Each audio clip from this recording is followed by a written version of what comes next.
சேனல்ல கொஞ்ச நாளைக்கு முன்னாடி நிறைய ஃபேரி டெய்ல் கதைலாம் வித்தியாசமா பார்த்திருந்தோம். அது நிறைய பேருக்கு பிடிச்சிருந்துச்சு இல்லையா? சோ அந்த மாதிரி ஃபேரி டெய்ல் படம் போட்டு ரொம்ப நாள் ஆயிடுச்சுல. அதனாலயே உங்களுக்காகவே ஒரு சூப்பரான ஃபேரி டெய்ல், அதுவும் இது வரைக்கும் நீங்க பார்த்திராத பயங்கர ட்விஸ்ட் இருக்கக்கூடிய ஒரு ஃபேரி டெய்ல் படத்தை தான் எடுத்துட்டு வந்திருக்கிறேன். அதுவும் ஒருத்துக்கு மேல ஒருத்தனா அது இந்த படம் தான். என்னடா இந்த படத்துக்கு இவ்வளவு பில்டப்பா அப்படின்னு நினைக்காதீங்க. சோ ஆன்லைனர் கேட்டாலே மிரண்டு போயிடுங்க. பாத்துலாமா? அதாவது ஒரு அம்மாவுக்கு 7 பசங்க இருக்கிறாங்க. அந்த 7 பசங்களும் எப்போதுமே சேட்டை பண்ணிக்கிட்டு சொல் பேச்சு கேட்காம பிடிவாதமா இருக்கிறதுனால அவங்க என்ன பண்றாங்கன்னா, ஒரு சூனியக்காரையை மீட் பண்ணி அடுத்தது எனக்கு பொண்ணுதான் பிறக்கணும்ன்ற மாதிரி ஒரு மந்திரத்தை வாங்கிட்டு போயிட்டாங்க. ஆனா அவங்க அந்த மந்திரத்தை தெரியாதனமா தப்பா யூஸ் பண்ணதுனால 7 பசங்களும் அப்படியே காக்காவா மாறிடுறாங்க. இப்படி இருக்க கடைசியா அவங்களுக்கு பிறந்த நம்ம ஹீரோனுக்கு இந்த விஷயத்த பத்தி ஒரு கட்டத்துல தெரிய வருது. அதனால சூனியக்காரி கிட்ட போய் நான் மறுபடியும் என்னோட 7 பிரதர்ஸ நார்மல் மனுஷங்களா மாத்தணும், அதுக்கு என்ன பண்ணணும் அப்படின்ற மாதிரி கேட்க, அதுக்கு சூனியக்காரியும் நீ இங்க இருந்து பல தூரம் டிராவல் பண்ணி பக்கத்துல இருக்கிற மந்திர மலைக்கு போகணும். அங்க சில மந்திர செடிகள் எல்லாம் முளைச்சிருக்கும். அந்த மந்திர செடிகள் எல்லாம் பிச்சு அதுல நூல் பண்ணி அதை நீ ட்ரெஸ்ஸா தைக்கணும். அப்படி நீ அந்த மந்திர செடியை வச்சு 7 பிரதர்ஸ்க்கும் சட்டை தச்சிட்டேன்னா அவங்களுடைய சாபம் போயிடும். ஆனா இதுல முக்கியமான ஒரு விஷயமே, இது பண்ற வரைக்கும் நீ யாருக்கிட்டயுமே ஒரு வார்த்தை கூட பேசக்கூடாது. அப்படி நீ தப்பி தவறி பேசிட்டேன்னா அந்த மந்திரம் உனக்கே பேக் ஃபயர் ஆகிடும் அப்படின்னு சொல்லிட. சோ நம்ம ஹீரோயினும் பாத்தீங்கன்னா அந்த மந்திர மலைக்கு வந்து அந்த செடியை எடுத்து அது மூலமா சட்டையை தைக்க ஆரம்பிக்கிறான். சோ இப்படி இருக்க நம்ம ஹீரோயின் எதுவுமே பேசாம அந்த சட்டையெல்லாம் தச்சு முடிச்சாலா. அது மட்டும் இல்லாம இந்த ராஜ்யத்துக்கே ஒரு பெரிய பிரச்சனை வருது ராணியினால. அவங்க சூழ்ச்சியெல்லாம் நம்ம ஹீரோயின் வந்து முறியடிச்சாலா அப்படின்றதெல்லாம் பயங்கர சூப்பரா சொன்ன கதை தான் 2015 வருஷம் ரிலீஸ் ஆன தி 7 ரேவன்ஸ். சரி, அவங்க டைம் வேஸ்ட் பண்ணாம டைரக்டா படத்தோட கதைக்குள்ள போயிடலாமா? அப்படி போறதுக்கு முன்னாடி மறக்காம ஒரே ஒரு லைக் மட்டும் தட்டி விட்டுருங்க. படத்தோட ஓபனிங் சீன்லயே ஒரு பெரிய அரண்மனையை காமிக்கிறாங்க. அப்ப பேக்ரவுண்ட் வாய்ஸ்ல என்ன சொல்றாங்கன்னா, இந்த மாதிரி ஒரு அழகான அரண்மனையில ராயல் ஃபேமிலி வந்து இருந்தாங்க. சோ அவங்க தான் சுத்தி இருந்த கிராமம் எல்லாத்தையுமே ரூல் பண்ணிட்டு இருந்தாங்க. சோ என்னதான் இவ்வளவு அழகான வில்லேஜ் இருந்தாலுமே பக்கத்துல ஒரு டார்க்கான ஃபாரஸ்ட் இருந்துச்சு. சோ அந்த ஃபாரஸ்டுக்கு நடுவுல ஒரு சின்ன வீட்டுல ஒரு சூனியக்காரி வாழ்ந்துட்டு வந்தா. இன்னும் அவளை பத்தி சொல்லணும்னா, அந்த சூனியக்காரிக்கு ஒரு நாள் குழந்தை பிறந்துச்சு. ஆனா நார்மல் குழந்தை நம்மளே மாதிரி எல்லாம் கிடையாது. பதிலுக்கு பூனைக்குட்டியை அவ பெத்தெடுத்தா. அந்த மாதிரி ஒரு மோசமான சூனியக்காரி தான் அவ. இப்படி இருக்க அந்த காட்டுக்கு பக்கத்துல ஒரு அழகான கிராமமும் ஒண்ணு இருக்குது. அந்த கிராமத்துல அழகழகான கதைகள்லாம் இருக்குது அப்படின்னு சொல்ல, இப்ப அங்க இருக்கிற ஒரு பேக்கரியை காமிக்கிறாங்க. இங்க ஒருத்தர் வேலை பார்த்துட்டு இருக்காரு இல்லையா, இவர் தான் ஹீரோயினுடைய அப்பா. அப்போ ஒரு லேடி வேகமா வெளியில வந்து, உங்களுக்கு பெண் குழந்தை பிறந்திருக்குது அப்படின்ற மாதிரி கையில கொடுக்க, சோ இந்த குட்டி குழந்தையா இருக்காங்கல்ல, இவங்க தான் அந்த படத்தோட ஹீரோயின். சோ ஹீரோயினுக்கு இவங்க ஆனான்ற மாதிரி பேர் வைக்கிறாங்க. அது மட்டும் இல்லாம நம்ம ஹீரோயினை ரொம்பவே செல்லமா வளர்க்குறாங்க. அதனாலயே ஏகப்பட்ட சேட்டை வந்து நம்ம ஹீரோயின் பண்ணிட்டு இருக்காங்க. யார் பேச்சையுமே கேட்க மாட்டாங்க. என்னதான் நம்ம ஹீரோயின் குறும்புத்தனம் பண்ணாலுமே இவளுடைய அப்பாவும் அம்மாவும் அவளை ஒரு வார்த்தை கூட கேட்க மாட்டாங்க. என்ன பண்ணாலுமே அவளை திட்ட மாட்டாங்க. சோ அது ஏன் என்னன்றது தெரியல. அது மட்டும் இல்லாம ஹீரோயினுடைய அப்பாவும் அம்மாவும் எப்போதுமே சோகமா தான் இருப்பாங்க. அவங்களுக்குள்ள என்ன பாஸ்ட் இருக்குதுன்னு தெரியல. இப்படி இருக்கச்சுல நம்ம ஹீரோயின் வளர வளர என்னென்ன குறும்புத்தனம் பண்றான்ற மாதிரி காமிக்கிறாங்க. சர்ச்சில பாட்டு பாடிட்டு இருக்கும் போது பக்கத்துல நிக்கிறவனுடைய கழுத்துலயா ஒரு பள்ளி வச்சுட்டு ஓடிடுறாங்க. அப்புறமா அங்க சின்சியரா ஒர்க் பண்ணிட்டு இருக்கிற பிளாக் ஸ்மித் மேல இந்த பனி உருண்டை எல்லாம் உருட்டி அவர் மேல அடிக்கிறதும், அவரு சின்ன குழந்தைங்களை துரத்துறதும், இந்த மாதிரி நிறைய சுட்டித்தனமான வேலை எல்லாம் நம்ம ஹீரோயின் பாத்துட்டு இருப்பாங்க. அவளுக்குன்னு ஒரு கொஞ்சம் கேங் வந்து ரெடி பண்ணி வச்சுப்பா. இப்படி இருக்க ஒரு நாள் என்ன பண்றானா, அவளுடைய வீட்டு கூரை மேல நிறைய வேஸ்ட் திங்ஸ் எல்லாம் இருக்கும். அங்க என்ன இருக்குன்னு பாக்கலாம்னு சொல்லிட்டு அவளுடைய ஃப்ரெண்ட்ஸ் எல்லாம் கூட்டிட்டு வந்து மேல வந்து செக் பண்ணி பாக்குறா. ஆனா உள்ள பாத்தீங்கன்னா நிறைய பாய்ஸோட திங்ஸா இருக்குது. என்னது இது, நான் என்னுடைய ஃபேமிலிக்கு ஒரே பொண்ணு தானே, ஆனா இங்க பாய்ஸோட திங்ஸா இருக்குது. ஒருவேளை நான் பிறக்கிறதுக்கு முன்னாடி பையன் தான் பிறக்கணும்னு வீட்டுல வேண்டி இருப்பாங்களோ அப்படின்னு நினைச்சிட்டு இருக்கும் போது மேல இவளுடைய அப்பா வந்துடுறாங்க. சோ சுத்தி இருக்கிற எல்லா குழந்தைங்களையும் திட்டி போக சொல்லிட்டு, ஹீரோன் கிட்ட இங்க எல்லாம் வரக்கூடாதுன்னு சொல்லிருக்கல அப்படின்னு கேட்டதும், அப்பா இதெல்லாம் என்ன திங்ஸ் பா, இத பத்தி நீங்க என்கிட்ட சொல்லவே இல்லையே, ஃபுல்லுமே பசங்களுடைய திங்ஸா இருக்குது அப்படின்னு கேட்டதுமே ஆனா அப்பா எந்த ஒரு பதிலுமே சொல்லல. அப்படியே நாட்களும் போகுது. நம்ம ஹீரோயின் வந்து நல்லா வளர்ந்துட்டாங்க. இப்பவுமே பாத்தீங்கன்னா ஹீரோயினோட அம்மா எதுவுமே சொல்ல மாட்டாங்க. சோ இப்படி இருக்க ஒரு நாள் நம்ம ஹீரோயினோட அம்மா கூட சேர்ந்து இந்த ட்ரெஸ் எல்லாம் ஸ்டிச் பண்ணுவாங்கல்ல, அந்த மாதிரி ஒண்ணு உட்காந்து பண்ணிட்டு இருக்கும் போது பக்கத்துல இருக்கிற பொண்ணு வந்து தப்பா ஸ்டிச் பண்ணிடுவா. உடனே அவங்க அம்மா மண்டையில ஒரு போடு போட்டு ஒழுங்கா ஸ்டிச் பண்ண மாட்டியான்ற மாதிரி திட்ட. இத பார்த்த ஹீரோயின் வேணுக்குனே அவ தப்பா ஸ்டிச் பண்றா, ஏன்னா அப்பவாவது நம்மளுடைய அம்மா வந்து நம்மள திட்டுவாங்கன்றதுக்காக. ஆனா அப்பவுமே பாத்தீங்கன்னா நம்ம ஹீரோயினோட அம்மா வந்து பொறுமையா பண்ணுமா அப்படின்னு ரொம்பவே சாதுவா பேசுறாங்க. சோ ஹீரோனுக்கு செம டென்ஷன் ஆயிடுது. அதனால பயங்கரமா கத்த ஆரம்பிச்சிட்டா, நான் சின்ன வயசுல இருந்து பாத்துட்டு இருக்கிறேன், என்ன நீங்க திட்டவே மாட்டீங்க, அது மட்டும் நம்ம வீட்டுக்கு மேல நிறைய பாய்ஸோட திங்ஸா இருக்குது, உங்களுக்கு அப்படி என்னதான் சோகம் இருக்குது அதை சொல்லுங்க, எப்போதுமே சோகமாவே இருக்கீங்களே, உண்மையெல்லாம் சொல்ல மாட்டீங்களா அப்படின்னதும். ஆனா அப்பவும் பாத்தீங்கன்னா ஹீரோயினோட அம்மா ரொம்பவே சோகமா அமைதியா இருக்கேன், ஏமா அப்படி இருக்கீங்கன்ற மாதிரி அம்மா வந்து ஹக் பண்ணி இவளும் ஃபீல் பண்ண ஆரம்பிச்சிடுறான். இப்படி இருக்கா கட் பண்ண அடுத்த நாள் காலையில ஆகுது. சோ ஹீரோயின் அவளுடைய ஃப்ரெண்ட்ஸும் நல்லா ட்ரெஸ் பண்ணி யாருக்கோ வெயிட் பண்ணிட்டு இருக்காங்க. யார் வரான்னு பார்த்தா அந்த ஊருக்கு ராணி ராணி வராங்க, அதான் இந்த நாட்டோடைய ராணி. சோ அவங்களுடைய 2 பையனை கூட்டிட்டு வராங்க. அதுல ஒருத்தன் தான் இந்த படத்தோட ஹீரோ. இப்படி இருக்கச்சுல ஹீரோயின் பக்கத்துல இருக்கிற பொண்ணுங்க எல்லாம் நம்ம ஹீரோ பார்த்து இவன் சின்ன பையனா இருக்கும்போது தெரியாதனமா அவனுடைய அப்பாவையே கொலை பண்ணிட்டான் போல அப்படின்னு அவனை பத்தி காசிப் பேச ஆரம்பிக்க நம்ம ஹீரோயின் வந்து அமைதியா இருங்கடி அவனுக்கு கேட்ட போகுது அப்படின்னு சொல்ல நம்ம ஹீரோவும் இதை பாத்துட்டே போறான். சோ நம்ம ஹீரோ தான் இந்த நாட்டு இளவரசனும் கூட.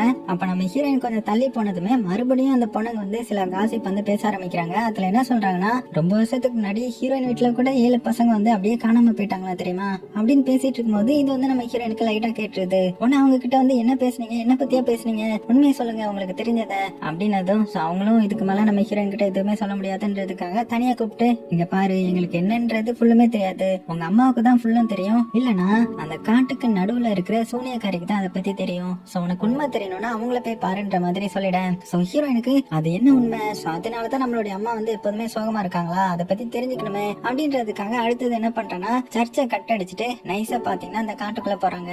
சோ அந்த அடர்ந்த காட்டுக்குள்ள தனியா போறதுக்கே பயமா இருக்குது. இருந்தாலும் நம்ம ஹீரோயின் மனசுக்குள்ள தைரியத்தை வர வச்சுட்டு மெல்ல மெல்ல முன்னாடி நடந்து போயிட்டு இருக்கும்போது ஒரு பூனை வந்து இவங்க முன்னாடி வந்து நிக்குது. இவங்க அந்த அழகான பூனை அப்படியே பாத்துட்டு இருக்கும்போது அதை எங்கேயோ போக ஆரம்பிக்குது. உடனே அதை ஃபாலோ பண்ணி போக ஆரம்பிக்கிறாங்க. அது நேரம் எங்க கூட்டிட்டு வருதுன்னா நம்ம ஹீரோயின் அந்த சூனியக்காரி இருக்கிற இடத்துக்கு தான் கூட்டிட்டு வருது. ஓ இங்கதான் தங்கி இருக்காங்களா அப்படின்னு வேகமா உள்ள போனதுமே, ஆனா வந்துட்டியா, உனக்காக தான் வெயிட் பண்ணிட்டு இருந்தேன்ற மாதிரி அந்த சூனியக்காரி சொல்ல ஹீரோயினுக்கு பயங்கர ஷாக் ஆகுது. நான் கூட நீங்க ஒரு டம்மி சூனியக்காரின்னு நினைச்சேன், ஆனா பரவாயில்ல நிறைய கெஸ் எல்லாம் பண்ணி வச்சிருக்கீங்க, அது போக அப்படின்னா நான் எதுக்கு இங்க வந்திருப்பேன்றது உங்களுக்கு தெரியும் தானே அப்படின்னு கேட்டதுமே, உண்மைதான் நீ எதுக்கு வந்திருக்கன்றது எனக்கு தெரியும், ஆனா என்னால உங்ககிட்ட ஃபுல்லுத்தையுமே எதுவுமே சொல்ல முடியாது. உனக்கு உண்மை தெரியணும்னா அவங்க அம்மா கிட்ட தான் நீ போய் கேட்கணும். ஆனா அவங்க சும்மா கேட்டாலும் அவங்க கிட்ட உண்மையை சொல்லிட மாட்டாங்க.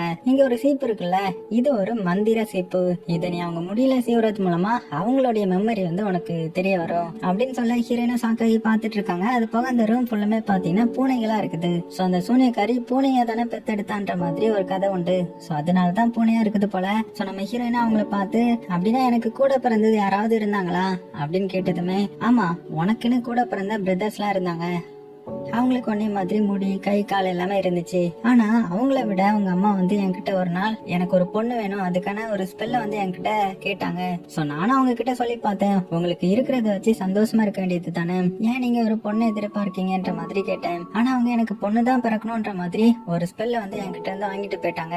ஆனா போன இதுல ஏதோ ஒரு பிரச்சனை ஆயிடுச்சு, ஏன்னா ஸ்பெல்ல கரெக்டா யூஸ் பண்ணலனா அது மிகப்பெரிய தப்பாகிடும் அப்படின்னு சொன்னதுமே நம்ம ஹீரோயினும் சரி ஓகே நான் அப்படின்னா அந்த சீப்பா அவங்களுடைய தலையில இழுத்துட்டு வரேன் அப்படின்னு சொல்லிட்டு அந்த சீப்பை வாங்கிட்டு அங்க இருந்து வீட்டுக்கு போறான். சோ வீட்டுல அவளுடைய அம்மாவும் அப்பாவும் நல்லா தூங்கிடுறாங்க. சோ நைட் டைம்ல யாருக்கும் தெரியாம எந்திரிச்சு அவளுடைய அம்மாவுடைய ரூமுக்கு வந்து அவங்க அம்மாவுடைய தலைமுடிய அப்படியே சீவ ஆரம்பிக்கிறான். அப்ப அவங்களுடைய மெமரி வந்து ஹீரோயினுக்கு தெரிய ஆரம்பிக்குது. அதாவது நம்ம ஹீரோயின் பிறக்கிறதுக்கு முன்னாடி ஒரு 7 பசங்க ஹீரோயினுடைய அம்மாவுக்கு இருந்திருக்காங்க. அந்த 7 பசங்களும் நம்ம ஹீரோயின் இப்ப எப்படி சேட்டை பண்ணிட்டு இருக்காங்க, அதே மாதிரி ரொம்பவே வாழ பிடிச்ச பசங்களா இருந்திருப்பாங்க. அதனால இதுக்கு அடுத்தது நமக்கு பையன் பிறக்க கூடாது, பொண்ணுதான் பிறக்கணும்ன்றதுக்காக தான் சூனியாக்காரி கிட்ட இருந்து ஒரு ஸ்பெல்லே வாங்கிட்டு வந்திருப்பாங்க. அந்த ஸ்பெல்ல போடுறதுக்காக தான் ஒரு 8 பிரெட் வந்து தயாரிச்சிட்டு இருந்திருப்பாங்க. ஆனா இந்த டைம்ல அந்த 7 வாழை பசங்க இருக்காங்க இல்லையா, அவங்க என்ன பண்ணிடுறாங்கன்னா அங்க இருக்கிற பெட் எல்லாத்தையுமே பிச்சு பிச்சு போட ஆரம்பிச்சுட்டேன். இவங்க அம்மாவுக்கு சமக்கம் வந்துருது, ஏன்டா சும்மா காக்கா மாதிரி கத்திட்டு இருக்கீங்க, அமைதியா இருக்க மாட்டீங்களா அப்படின்ற மாதிரி வார்த்தையை விட்டுட்டாங்க. சோ இவங்க ஆல்ரெடி ஒரு ஸ்பெல்ல வந்து போறதுக்கு ரெடி ஆயிட்டு இருந்தாங்க இல்லையா, இப்ப அமைதியா இல்லாம வார்த்தையை வெளியில விட்டதுனால அந்த 7 பசங்களும் காகமா மாறிடுறாங்க. சோ இத பார்த்து அம்மா வந்து மறந்து போயிட, ஆனா அதுக்குள்ள அவங்க அங்க இருந்து பறந்து போயிட்டாங்க. சோ நம்ம மேலதான் தப்பு, நம்மளாலதான் இந்த பசங்க எல்லாம் போயிட்டாங்க அப்படின்னு சொல்லி ரொம்பவே ஃபீல் பண்ணி இருந்திருப்பாங்க. அது மட்டும் இல்லாம ஹீரோயின் பிறந்ததுக்கு அப்புறம் இதனாலதான் நம்ம ஹீரோயினை எந்த ஒரு வார்த்தையும் சொல்லி திட்டி இருக்க மாட்டாங்க. சோ இதெல்லாம் தெரிஞ்சு நம்ம ஹீரோயின் ரொம்பவே ஃபீல் பண்ணிட்டாங்க. உடனே அடுத்த நாள இந்த சூனியக்காரை போய் மீட் பண்ணி ஸ்பெல்லுன்னு ஒண்ணு இருந்துச்சுன்னா அதை பிரேக் பண்றதுக்காக வேற ஏதாவது இருக்கும்ல, சோ அதை என்கிட்ட சொல்லுங்க அப்படின்னதும், நீ நினைக்கிற மாதிரி அது சாதாரணமான ஸ்பெல் எல்லாம் கிடையாது, சோ உங்க அம்மா பண்ண தப்புனால நடந்தது, சோ அதை மாத்தணும்னா ரொம்பவே கஷ்டம்ன்ற மாதிரி சொல்லும்போது, ஆனா ஹீரோயின் என்ன சொல்றானா, இங்க பாருங்க நான் அந்த தப்ப வந்து சரி பண்ணணும், என்ன நிலைமை பரவாயில்ல, நான் இதை வந்து செயல்படுத்தி தருவேன், இப்ப என்ன பண்ணணும்னா என்ன பண்ண அந்த ஸ்பெல் வந்து பிரேக் ஆகும் அப்படின்னு கேட்டதுமே, அதுக்கு ஒரே ஒரு வழிதான் இருக்குது. சோ அந்த காடை தாண்டி இருக்கிற ஒரு மந்திரிக்கப்பட்ட மலைக்கு நீ போகணும், அது மட்டும் இல்லாம நீ எந்த ஒரு வார்த்தையும் பேசக்கூடாது, அமைதியாவே தான் இருக்கணும், யாருக்கும் வாயை திறந்து நீ பதில் சொல்லக்கூடாது. அது மட்டும் இல்லாம இந்த காடுகளை தாண்டி இருக்கிற ஒரு மலை மேல ஒரு பெரிய குகை ஒண்ணு இருக்கும், அந்த குகைக்கு கீழேயா நிறைய மந்திர செடிகள் இருக்கும், அந்த மந்திர செடிகள் எல்லாம் நீ பறிச்சு அதை வந்து ஸ்டிச் பண்ணி ஒரு 7 ட்ரெஸ்ஸா வந்து நீ தைக்கணும். சோ நீ அப்படி அந்த 7 ட்ரெஸ்ஸையும் தச்சு 7 காகங்களுக்கும் போட்டு விட்டாதான் அவங்க மறுபடியும் நார்மல் பையனா மாறுவாங்க அப்படின்னு சொல்லிட நம்ம ஹீரோயின் பாத்தீங்கன்னா உடனே இங்க இருந்து கிளம்பிட்டாங்க. அதாவது அவளுடைய பிரதர்ஸ மறுபடியும் பழைய நிலைமைக்கு நம்ம ஹீரோயின் வந்து கூட்டிட்டு வர கிளம்பிட்டாங்க. அதனால காடு ஃபுல்லா டிராவல் பண்றாங்க. அப்படி ரொம்ப தூரம் டிராவல் பண்ணி அந்த மலை உச்சியும் பாக்குறாங்க. சோ மறுபடியும் பாத்தீங்கன்னா அங்க மேல ஏறுறதுக்காக கஷ்டப்பட்டு ஏறி அங்க வந்து பார்த்தா அங்க இந்த மந்திர செடிகள்லாம் இருக்குது. சோ அது வந்து ரொம்பவே ஷார்ப்பா இருக்கும். தொட்டாலே பாத்தீங்கன்னா கையெல்லாம் திடீர்னு ஊரல் எடுக்க ஆரம்பிச்சிடும். சோ நம்ம ஹீரோயினை பாத்தீங்கன்னா அதை தொட்டு பாக்குறா, இவளுக்கு லைட்டா வலிக்க ஆரம்பிக்குது. சரி ஓகே, இந்த செடியை தான் கிளீன் பண்ணி நம்ம ட்ரெஸ்ஸா தைக்கணுமா அப்படின்னு சொல்லிட்டு அங்க மேல குகை இருக்குன்ற மாதிரி சொல்லி இருந்திருப்பாங்க இல்லையா. அதனால மறுபடியும் கஷ்டப்பட்டு பாத்தீங்கன்னா அந்த குகை மேல ஏறா. மேல பார்த்தா உண்மைக்குமே ஒரு பெரிய குகை இருக்குது. உள்ள வந்து பார்த்தா ஒரு பெரிய காக்கா கூடு மாதிரி உனக்கு கட்டி வச்சிருக்காங்க. சோ இந்த பறவைகளோட நெஸ்ட் எல்லாம் இருக்கும் இல்லையா, அந்த மாதிரி இருக்க. சோ இது என்ன, இது இவ்வளவு பெரிய பறவையா, என்னவா இருக்கும் அப்படின்னு அங்கேயே உட்காந்துட்டாங்க. சோ வந்த டயர்ல அப்படியே கொஞ்ச நேரம் தூங்கிடுறாங்க. சோ கட் பண்ணா நடுராத்திரி ஆகுது. ஒரு 7 காகங்கள் வந்து அந்த மலைக்கு பறந்து வர்ற மாதிரி காமிக்கிறாங்க. நீங்க நம்ம ஹீரோயின் கொஞ்ச நேரத்துல கண் முழிச்சிடுறான். கண் முழிச்சு அந்த கூடுக்குள்ள பார்த்தா 7 பிரதர்ஸ் வந்து தூங்கிட்டு இருக்காங்க. சோ நம்ம ஹீரோயின் அவங்கள பார்த்ததுமே எமோஷனல் ஆயிட்டா. சோ இவங்க தான் நம்ம ஹீரோயினுடைய பிரதர்ஸ் போல. சோ அவங்கள அப்படியே தொடலான்னு பாக்குறா. அப்படி தொடும்போது ஒரு அண்ணக்கார வந்து முழிச்சிட்டான். சோ அவன் ஹீரோயினை பார்த்ததுமே அவனுடைய உருவம் அப்படியே மாற ஆரம்பிக்குது. என்னன்னு பார்த்தா அவன் காகமா மாறிட்டான். சோ ஆக்சுவலா இந்த பிரதர்ஸ் எல்லாம் இருக்காங்க இல்லையா, அவங்க தூங்கும் போது மட்டும்தான் மனிதர்களா இருப்பாங்க, முழிச்சா அப்படியே காக்காவா மாறிடுவாங்க. சோ இதை பார்த்து நம்ம ஹீரோயின் ரொம்ப ஃபீல் பண்ணி அந்த காக்காவையும் அப்படியே தடவி விட்டுறாங்க. அப்புறம் என்ன, வந்த வேலையை ஆரம்பிக்க வேண்டியது தானே. அடுத்த நாளே இவளுடைய இதை வந்து ஸ்டார்ட் பண்ணிட்டா. என்னன்னா அந்த செடியை வந்து இப்ப பறிக்கணும் இல்லையா. சோ அதனால அதை அப்படியே தொட்டு பாக்குறா. பார்த்தா அது ரொம்பவே குத்துது, ரொம்பவே வலிக்குது. ஐயோ இது எப்படிடா நம்ம புடுங்க போறோம் அப்படின்னு புலம்பிக்கிட்டே ஒவ்வொன்னா புடுங்க ஆரம்பிக்கிறாங்க. ஐ மீன் அவ எதுவுமே பேசக்கூடாது, மனசுக்குள்ள அப்படிலாம் நினைச்சுக்கிறா. கஷ்டப்பட்டு புடுங்குறா, ஒவ்வொன்னா புடுங்குறா. அதுக்கப்புறம் சட்டையெல்லாம் வச்சு மொத்தமா புடுங்க ஆரம்பிக்கிறாங்க. சோ இப்படி முடிஞ்ச அளவுக்கு அன்னைக்கு ஃபுல்லுமே பாத்தீங்கன்னா வேலை பாத்துக்கிறாங்க. அதுக்கப்புறம் ரொம்பவே டயர்டா அந்த இடத்துல உட்காந்துட அந்த 7 காக்கா எல்லாம் இருக்குல்ல, அதுதான் வந்து நம்ம ஹீரோனுக்கு சப்போர்ட் பண்ணுது. ஏன்னா அந்த காக்காவுக்கும் தெரிஞ்சு போச்சு இதுதான் நம்மளுடைய சிஸ்டர்ன்ற மாதிரி. சோ அதனால நம்ம ஹீரோயின் ரொம்பவே மோட்டிவேட்டட் ஆகி அங்க இருக்கிற செடி எல்லாத்தையுமே வேக வேகமா புடுங்க ஆரம்பிக்க அவளுடைய கையில எல்லாம் பாத்தீங்கன்னா இந்த தடுப்பு மாதிரி நிறைய வந்துருது. இருந்தாலும் அதெல்லாம் பொருட்படுத்தாமல் பயங்கரமா எல்லாத்தையுமே புடுங்க ஆரம்பிக்கிறாங்க. அப்படி ஈவினிங் ஆனதுக்கு அப்புறம் அந்த சைட்ல தான் ஒரு ஆறு மாதிரி ஓடிட்டு இருக்கும். அதுலயே நல்லா ஃப்ரெஷ் ஆகிட்டு இன்னைக்கு எங்க தூங்க போறோம்னு வேற தெரியலையே, சரி ஓகே எங்கேயாவது தூங்க வேண்டியதுதான் அப்படின்னு அந்த குகைக்குள்ள வந்து பார்த்தா இவங்க பக்கத்துல இன்னொரு கூடு வந்து அந்த காக்கா எல்லாம் ரெடி பண்ணி வச்சிருக்கோம் அவங்களுடைய சிஸ்டர்ஸ்க்காக. அதனால சந்தோஷமா நம்ம ஹீரோயினும் அங்க போய் படுத்துக்க. இப்ப அடுத்த நாள் ஆகுது, மறுபடியும் அவளுடைய வேலையை ஸ்டார்ட் பண்றா. இப்படி வேலையை பாக்குறதும் அது போக இவளுக்கு வயிறு பசிக்கும் இல்லையா, அதனால காட்டுக்குள்ள போய் இந்த காளான் எல்லாம் இருக்கும்ல அதெல்லாம் சாப்பிட்டு அவளுடைய எனர்ஜி ஏத்திக்கிட்டு மறுபடியும் பாத்தீங்கன்னா அந்த செடியை பிடிங்கிட்டு நைட் ஆனதும் அந்த கூண்டுல தூங்கிக்கிட்டு இப்படி அவளுடைய நாட்கள் வந்து போகுது. ஒரு கட்டத்துல பாத்தீங்கன்னா நம்ம ஹீரோயின் எல்லா செடியுமே பிடிங்கிட்டாங்க. அதே சமயத்துல மழையும் பெய்ய ஆரம்பிக்குது. ரொம்பவே சந்தோஷமா டான்ஸ் எல்லாம் ஆடுறாங்க. அது போக இன்னைக்கு ட்ரீட் வைக்கிற விதமா அந்த காக்கா இருக்கு இல்லையா, அந்த காகத்துக்கு எல்லாம் சமைச்சு எல்லாம் கொடுக்குறாங்க. சோ இப்படி இவளுடைய லைஃப் போயிட்டு இருக்க. அடுத்த நாள் என்ன பண்றானா, அவ புடுங்கின செடி எல்லாம் கொஞ்சம் ஈரப்பதமா இருக்கணும்ன்றதுக்காக அதை இங்க இருக்கிற ஆத்துல எல்லாம் அப்படியே முக்கி வச்சுட்டு பக்கத்துல இருக்கிற சோளக்காட்டுல ஏதாவது விளைஞ்சிருக்கான்னு பார்த்து சோளத்தெல்லாம் எடுத்து அப்படியே சாப்பிட்டுட்டு இருக்கும்போது திடீர்னு ஒரு சத்தம் கேக்குது. யாரோ வர்ற மாதிரி குதிரையில பயந்து போய் ஒளிஞ்சுக்கிறா. யார் வந்திருக்கான்னு பார்த்தா அந்த இளவரசர்கள் தான் வந்திருக்காங்க. அதான் நம்ம ஹீரோவா அவனுடைய பிரதரும். சோ இதை பார்த்து நம்ம ஹீரோயின் அப்படியே அமைதியா இருந்துக்கிறாங்க. சத்தம் போட்டு அவங்க வந்து நம்மள பிடிச்சிருவாங்க, பிடிச்சா அவ்வளவுதான் அப்படின்னு பயந்துகிட்டே அவங்க ஒளிஞ்சிக்க. அப்ப அந்த பிரதர் இருக்கான் இல்லையா, அவன் அவனுடைய அண்ணன் நம்ம ஹீரோ கிட்ட என்ன பேசிட்டு வரானா, இங்க பாருங்க இதெல்லாம் நம்ம தோட்டம் தான், ஆனா இங்க வந்து காட்டு பன்றிகளுடைய தொல்லை அதிகமாயிடுச்சு, அதனால இங்க ஃப்ரெண்ட்ஸ் வந்து போடலான்ற மாதிரி இருக்கேன், இப்ப பாரு என்ன ஆகுதுன்ற மாதிரி அப்படின்னு சொல்லிட்டு கன் எடுத்து மேல சுட ஆரம்பிக்கிறான். அப்ப உள்ள மறைஞ்சிருக்கிற காட்டு பண்ணி அப்படியே ஓட ஆரம்பிக்குது. அது எங்க வந்து நிக்குதுன்னா கரெக்டா நம்ம ஹீரோயின் மாடி தான் வந்து நிக்குமா. ஐயோ காட்டு பன்றிடா அப்படின்னு நம்ம ஹீரோயின் பயத்துல ஓட ஆரம்பிக்கிறாங்க. உடனே அங்க இந்த தம்பிக்கார என்ன பண்றேன்னா பண்ணிய பார்த்து சூட் பண்ணிட்டான். சோ அது அப்படியே பொத்தனை கீழே விழுந்துருது. சோ நம்ம ஹீரோயின் முன்னாடி தான் விழுந்திருக்கும். உடனே அந்த தம்பிக்காரன் அவனுடைய ஆட்களை அனுப்பி அந்த பண்ணியை தூக்கிட்டு வாங்க அப்படின்னு அனுப்பிவிட அவங்களும் உள்ள வராங்க. உள்ள தானே நம்ம ஹீரோயினும் இருக்கிறாங்க. சோ இதை பார்த்து நம்ம ஹீரோயின் ஐயோ இவங்க பாத்திரக்கூடாது அப்படின்னு மறுபடியும் எந்திரிச்சு ஓட ஆரம்பிக்க. இதை பார்த்து அந்த தம்பிக்காரன் ஓ இன்னொரு பண்ணியா அப்படின்னு அதை சூட் பண்ண போகும்போது இந்த காக்கா எல்லாம் இருக்குல்ல அது அவனை சுட விடாம சுத்திட்டு இருக்க. தெரியாதனமா வானத்தை நோக்கி சுட்டதுனால ஒரு காக்கா மேல அடிபட்டுருது. சோ அதுவும் பாத்தீங்கன்னா உயிருக்கு போராடிட்டு சொல்லிட்டு இருக்க. சோ இதை பார்த்து நம்ம ஹீரோ பாவம் இது எப்படியே விடக்கூடாது, இதை சாகடிச்சிடலாம் அப்படின்னு அதை சூட் பண்ண போகும்போது டக்குனு நம்ம ஹீரோயின் கல்ல தூக்கி எறிஞ்சு இவங்களை திசை திருப்பிட்டு அந்த காக்கா வந்து தூக்கிக்கிறா. சோ இதை பார்த்து அந்த தம்பிக்காரன், ஓ இளவரசர்கள் மேலேயே நீ ஸ்டோனை தூக்கி எறிவியா, யார் நீ அப்படின்ற மாதிரி அவளை பிடிச்சி விசாரிக்க, இங்க நம்ம ஹீரோவுக்கு ஹீரோயினை பார்க்க பரிதாபமா இருக்குது, அதனால அவளை விட அவளே பதில் சொல்லுவா அப்படின்னதும், ஆனா அந்த தம்பிக்காரன், இங்க பாருங்க இவளெல்லாம் அப்படி விடக்கூடாது, எவ்வளவு தைரியம் தான் நம்ம காட்டுக்குள்ள வந்து நம்மளையே வந்து கள்ள தூக்கி எறிவா, இவளை இப்ப என்ன பண்றேன் பாருங்க அப்படின்ற மாதிரி திட்டிட்டு இருக்க. உடனே இவன் என்ன பண்ணிடுறானா அந்த தம்பிக்காரனுடைய கையிலேயே கடிச்சு வச்சுட்டு அங்க இருந்து குடுகுடுன்னு ஓடிட்டாங்க. சோ இத பார்த்த தம்பிக்காரனும் ஹீரோயினை ஃபாலோ பண்ணிட்டு குதிரையில போக, ஆனா எப்படியோ நம்ம ஹீரோ சைட்ல ஷூட் பண்ணி தம்பிக்காரனை திசை திருப்பி, அவ போகட்டும் நீங்க வா அப்படின்ற மாதிரி இந்த இடத்துக்கு கூப்பிட்டுறான். சோ கட் பண்ண அந்த சைடு நம்ம ஹீரோயின் எங்க போறாங்கன்னா வேக வேகமா அந்த சூனியக்காரியோட இடத்துக்கு தான் போறாங்க. அது வர ரொம்ப தூரம் இருக்கு இல்லையா, அது வரைக்கும் அந்த காக்காவை பிடிச்சிட்டு வேக வேகமா ஓடி ஓடி போறாங்க. அவங்க மேல எல்லாம் ரத்தமாகுது. இருந்தாலும் நைட்டுக்குள்ள பாத்தீங்கன்னா அந்த சூனியக்காரியோட இடத்துக்கு வந்துட்டாங்க. சோ இங்க வந்ததுமே அவனும் மயக்கமாக அவன் உடம்பு அப்படியே மனித உடம்பா மாறுது. சோ இதை பார்த்த சூனியக்காரியும் வேக வேகமா அந்த பிரதருக்கு வந்து கியூர் பண்ண, இவனுக்கு ஒன்னும் ஆகாதுல, இவன் சாகலாம் மாட்டான்ல அப்படின்னு கேட்கும் போது சூனியக்காரியும் பயப்படாத, இவனுக்கு எதுவும் பெருசா அடிப்படல, இவனுக்கு நான் கொடுக்குற மருந்தே சரியாகிடும், நீ ரொம்ப தூரம் ஓடி வந்திருக்கல, கொஞ்சம் ரெஸ்ட் சொன்னதுக்கு அப்புறம் தான் நம்ம ஹீரோனுக்கு நிம்மதியா வருது. சரி ஓகே நம்ம பிரதருக்கு ஒன்னும் ஆகாது அப்படின்னு சொல்லி வந்த டைம்ல அப்படியே தூங்கிட்டாங்க. அப்ப அந்த சூனியக்காரி என்ன பண்ணனா ஹீரோயினுடைய மெமரியை பாக்குறதுக்காக சும்மா அந்த சீப்பை வந்து சீவி பாக்குறாங்க. அப்படி சீவி பார்க்கும்போது நம்ம ஹீரோயின் அண்ணன்காரனுக்காக என்னென்னலாமோ பண்ணாலோ அதை அப்படியே பார்த்து அப்படியே நெகிழ்ச்சி ஆகுறாங்க. அப்படியே கட் பண்ணா நம்ம ஹீரோயினும் நரகத்துல கண் முழிச்சுக்கிறாங்க. முழிச்சு பார்த்தா அந்த சூனியக்காரியை நல்லா தூங்கிட்டு இருக்கிறா. சோ இவளுக்கு கொஞ்சம் டவுட்டாவே இருக்கும், இந்த சூனியக்காரி நல்லவங்களா இல்ல கெட்டவங்களான்ற மாதிரி. அதனால சரி ஓகே நம்ம செக் பண்ணிடலாம் அப்படின்றதுக்காக அந்த சீப் இருக்கும் இல்லையா, அந்த சீப்பை எடுத்து இவ இப்போ சூனியக்காரியோட தலையிலேயே சீவ ஆரம்பிக்கிறாங்க. அப்பதான் அவளுக்கு சில விஷுவல்ஸ் எல்லாம் தெரியுது. ஆக்சுவலா இந்த சூனியக்காரி ஒன்னும் சாதாரணமான ஆள் கிடையாது. இந்த நாட்டுடைய இளவரசரையே கல்யாணம் பண்ணவங்க தான் இந்த சூனியக்காரி. ஆக்சுவலா இவங்க வந்து ஒரு ராணியா இருந்திருக்காங்க. அது மட்டும் இல்லாம ஒரு நாள் என்ன இருக்குன்னா போர்ல வந்து இந்த ராணியோட ஹஸ்பண்ட் அதான் ராஜா வந்து இறந்து போயிட்டாங்க. அந்த சமயத்துலதான் இவங்களும் பிரெக்னெண்டா இருந்திருக்காங்க. அப்ப அந்த ராஜாவுடைய தங்கச்சி இருக்கா இல்லையா, அவ தான் சூழ்ச்சி பண்ணி என்ன பண்ணிருக்கானா அரியணைக்கு ஆசைப்பட்டு, நீ ஒன்னும் கவலைப்படாதமா, உனக்கு பிறக்க போற குழந்தை தானே அடுத்தது இந்த நாட்டை ரூல் பண்ண போகுது, சோ உனக்கு நல்லபடியா வைத்தியம் பண்ணணும்ல அப்படின்னு சொல்லிட்டு அவங்கள நல்ல விதமாவே கவனிச்சுக்கிறாங்க. சோ கடைசியில உங்களுக்கு பிரசவ வழியா வந்திருக்குது. அந்த டைம்ல அந்த தங்கச்சி இருக்காங்க இல்லையா, அதான் இப்போ ராணியா இருக்காங்கல்ல, அவங்கதான் அது. அவங்க ஏதோ ஒரு மருந்தை கொடுத்திருக்காங்க. அதை குடிச்சதுமே இந்த சூனியக்காரி வந்து மயக்கமாகிட்டாங்க. சோ கண் முழிச்சு பார்த்துட்டு, என்னுடைய குழந்தை பிறந்துருச்சா, என்னுடைய குழந்தை எங்க அப்படின்னு கேட்டா, இந்த தங்கச்சி பொண்ணு அதான் இப்போ இருக்கிற ராணி என்ன சொல்லிருக்காங்கன்னா, இங்க பாரு நீ வந்து சாதாரண பொண்ணு கிடையாது, நீ டெவிலோடைய பொண்ணு நினைக்கேன், ஏன்னா உனக்கு வந்து பூனை வந்து பறந்துருக்குது அப்படின்னு சொல்லிட. இல்ல இத நான் நம்ப மாட்டேன் அப்படின்னு அவங்க கதறி இருப்பாங்க. ஆனா இப்ப இருக்கிற ராணி என்ன பண்ணிருக்காங்கன்னா அவளை தூக்கி ஜெயில போட சொல்லிடுறாங்க. ஏன்னா அங்க இருக்கிற நர்ஸ் எல்லாத்தையுமே நம்ப வச்சுட்டு, சோ இதனால அவளை ஜெயில போட்டுறாங்க. இவ ஒரு சூனியக்காரின்ற மாதிரியே ஊர் மக்கள் எல்லாத்தையுமே நம்ப வச்சிடுறாங்க. அப்புறம் என்ன, அடுத்த நாள் இந்த சூனியக்காரிங்களை வந்து எரிச்சுதான் கொலை பண்ணுவாங்க போல.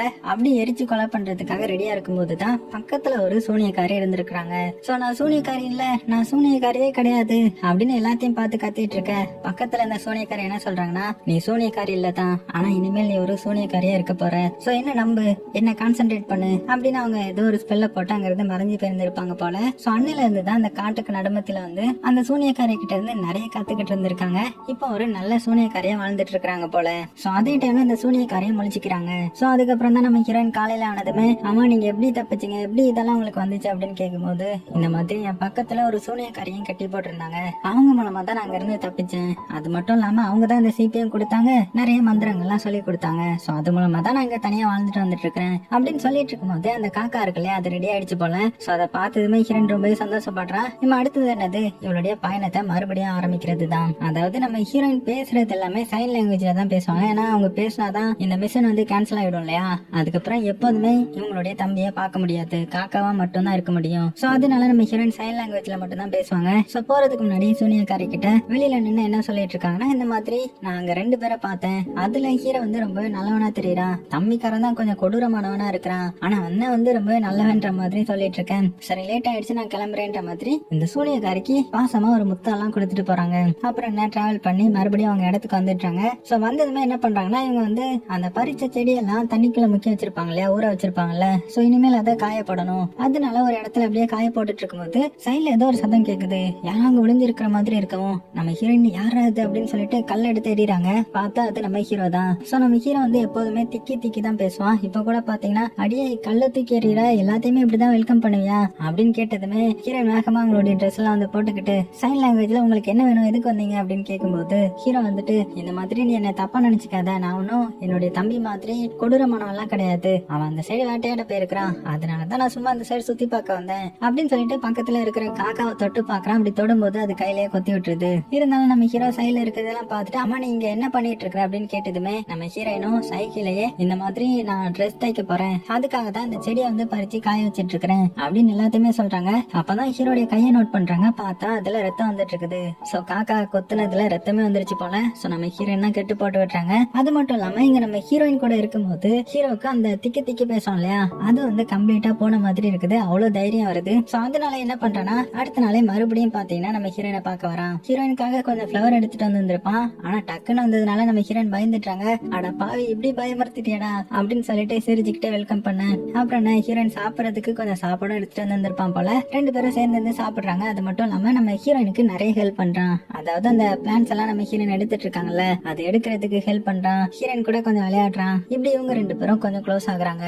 இப்படி இருக்க ஒரு நாள் நம்ம ஹீரோயின் நல்லா தூக்கத்துல இருந்து கண் முழிச்சு பாக்குறாங்க. பார்த்தா மழை பெய்ய போற மாதிரி இருக்குது. சோ இப்ப தானே தண்ணியில நனைஞ்ச அந்த பிளான்ஸ் எல்லாம் காய வச்சாங்க, இப்ப மறுபடியும் மழையில நனைஞ்சா எல்லாம் வீணா போயிடுமே அப்படின்னு அந்த மழையில நனைஞ்சுக்கிட்டே இவ்வளவு நாள் அவங்க கஷ்டப்பட்டு சேர்த்து வச்ச அந்த செடியெல்லாம் பறக்கி மறுபடியும் அந்த குகைக்குள்ள கொண்டு வராங்க. சோ கடைசியில கஷ்டப்பட்டு கொண்டு வந்துட்டாங்க. ஆனா இருந்தாலும் மழையில நனைஞ்சதுனால அவங்களுக்கு ஜுரம் வந்துருச்சு போல. பயங்கர காய்ச்சல அப்படியே படுத்துட்டாங்க. அந்த இடத்துல மயங்கவும் செஞ்சிட்டாங்க போல. சோ இத வந்து காக்கா பாக்குது. சோ காக்காவுக்கு என்ன பண்றதுன்னே தெரியல. உடனே காக்கா எல்லாம் பறந்து எங்க போகுதுன்னா நேரா அரண்மனைக்கு தான் போகுது. இங்க அரண்மனையில நம்ம ஹீரோ உட்காந்து புக் படிச்சிட்டு இருப்பான். அப்ப அந்த காக்காவெல்லாம் பார்த்ததுமே அவனுக்கு தெரியும் இல்லையா, சோ ஹீரோயினுடைய காக்கான்னு சொல்லிட்டு, அதனால இங்க ஏன் வந்தீங்க அப்படின்ற மாதிரி கேட்கும்போது அந்த காக்காவெல்லாம் என்ன பண்ணுதுன்னா நம்ம ஹீரோடைய ட்ரெஸ் எல்லாம் எடுக்க ட்ரை பண்ணிட்டு இருக்குது. சோ அது மூலமா ஹீரோயினுக்கு ஏதோ பிரச்சனை, அவ குளூர்ல இருக்கா போல அப்படின்னு புரிஞ்சுக்கிட்டு வேகமா அவனுடைய குதிரை எடுத்துட்டு இந்த குகைக்குள்ள வந்து பாக்குறான். பார்த்தா நம்ம ஹீரோயின் மயங்கி கிடக்குறாங்க. அவ்வளவுதான் ஹீரோக்கு என்ன பண்றதுன்னு தெரியல. வேகமா ஹீரோயினை தூக்கிட்டு அரண்மனைக்கு பரபரப்பா ஓடி வரான். சோ உள்ள இருக்கிற காவலாளிகளுக்கு எல்லாம் ஒண்ணுமே புரியல. என்னடா நம்ம இளவரசர் ஏதோ ஒரு பொண்ணு தூக்கிட்டு வராங்களேன்னு சொல்லிட்டு பின்னாடியே போறாங்க.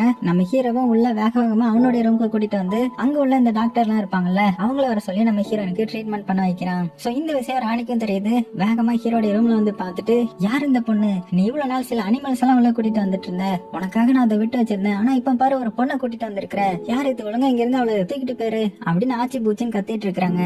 அதுலயே நம்ம ஹீரோயினை பார்த்து பயங்கரமா திட்டிட்டு இருக்க. ஹீரோக்கு செம டென்ஷன் ஆயிடுது. கொஞ்சம் பார்த்து பேசுங்க, அவ சாதாரண பொண்ணு எல்லாம் கிடையாது, நான் கல்யாணம் பண்ணிக்க போற பொண்ணு, அவ ஃபியூச்சர் குயினா கூட மாறலாம், அதனால இனிமேல் அவளை திட்டாதீங்கன்ற மாதிரி நம்ம ஹீரோ தைரியமா பேசிட்டான். சோ இப்ப பேசும்போதுதான் அந்த ராணி கவனிக்கிறாங்க நம்ம ஹீரோ வந்து திக்கவே இல்ல. சோ இத பார்த்து ஷாக் ஆகிடுறாங்க. அது மட்டும் நம்ம ஹீரோ என்ன சொல்றானா, நான் தானே ராஜாவை மாற போறேன், நான் தானே ஃபர்ஸ்ட் பிறந்தவன், அப்படின்னா நான் சொல்றதை நீங்க கேட்டுதான் ஆகணும் அப்படின்னு அதட்டுற மாதிரி யாரோ பேசிட்டான். என்னடா அவன் இவ்வளவு நாள் நம்மளை எதிர்த்து கூட பேசாதவன் இப்ப இப்படி எல்லாம் பேசுறானே அப்படின்னு பயந்து போன ராணி, சரிப்பா சரிப்பா உன் இஷ்டத்துக்கு வச்சுக்கோ, இதுல என்ன இருக்குது அப்படின்னு கொஞ்சம் மலுப்புற மாதிரி சிரிச்சுட்டு அங்க இருந்து அந்த தம்பிக்காரனை கூட்டிட்டு வெளியில வந்துட்டாங்க.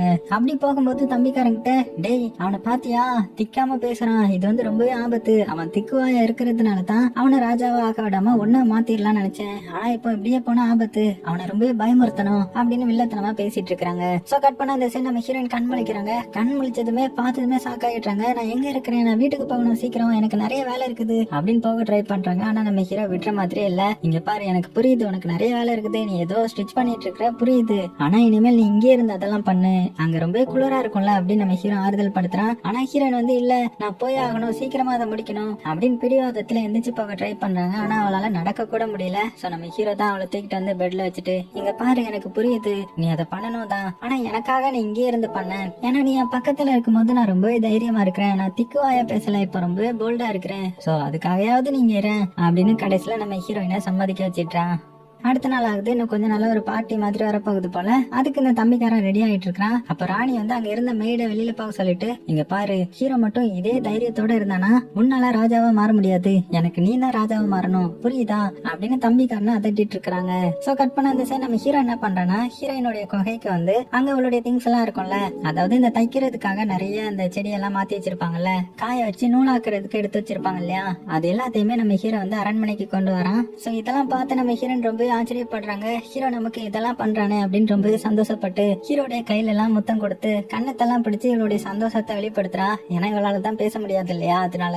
சோ அப்ப அந்த மேடு பொண்ணு வந்து இந்த மாதிரி இன்னைக்கு நைட்டு கெஸ்டோட டின்னர் இருக்குல்ல, அதனால ஹீரோயினுக்கு ஒரு நல்ல ட்ரெஸ் கொடுக்கணும்ல அப்படின்னு சொன்னதுமே நம்ம ஹீரோயினை இந்த ட்ரெஸ் எல்லாம் இருக்கிற ரூமுக்கு கூட்டிட்டு போறான். அங்க ரொம்பவே அழகான ட்ரெஸ்ஸையும் ஹீரோயினுக்காக சூஸ் பண்றான். அப்புறம் என்ன இன்னைக்கு நைட்டு தான் அந்த பார்ட்டியும் கூட. சோ நைட்டு டின்னருக்கு நம்ம ஹீரோயினை கூட்டிட்டு வரான். ஹீரோயின் இந்த ட்ரெஸ்ல பார்த்ததுமே ராணி வந்து மறந்து போயிடுறாங்க. ஏன்னா ஹீரோயின் அவ்வளவு அழகா இருக்கிறாங்க. அது மட்டும் இல்லாம மனசுக்குள்ள ஒரு பொறாம, என்னது இவன் இப்படி எல்லாம் பண்ணிட்டு இருக்கிறானே, ஒருவேளை அடுத்த ராஜாவா இவன் மாறிடுவானோ அப்படின்னு பயத்துல உட்காந்து சாப்பிட ஆரம்பிக்கிறாங்க. ஆனா நம்ம ஹீரோவை தடுத்து அவங்களால எதுவுமே பேச முடியல. ஏன்னா நம்ம ஹீரோ தான் வருங்கால ராஜான்றதுனால.